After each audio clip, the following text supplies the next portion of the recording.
mungkin itu seluruh sekali saya hormati karena terbatas waktu, dan kami nanti jam 1 akan melaksanakan video konferensi dengan Kementerian Dalam Negeri ya, Menko Polhukam dan Menteri Keuangan serta Menteri Sosial karena keterbatasan waktu, dan syukur alhamdulillah seluruh sekali. Dan ini menjadi satu model bagi kita untuk yang akan datang, agar rapat-rapat tidak mesti harus datang ke Muara atau Pak Bupati ke kecamatan, tapi ini merupakan wujud dari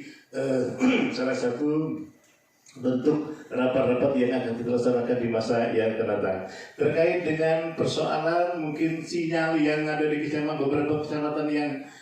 masih lemot istilah bahasanya itu ya, barangkali ke depan juga menjadi bahan kita untuk kita perbaiki sehingga ke depan bisa lebih jempreng lagi ya, sinyal-sinyal di beberapa kecamatan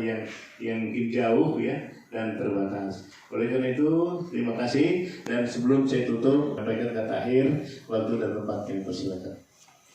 Kabupatennya, tapi saya anggap sudah hadir ketika anda bapak-bapak semua, bapak ibu pada hari arti dan makna rapat kita pada hari itu seperti Pak Sekda sampaikan, role model ini. Jadi satu inovasi baru tentang rapat kerja kita yang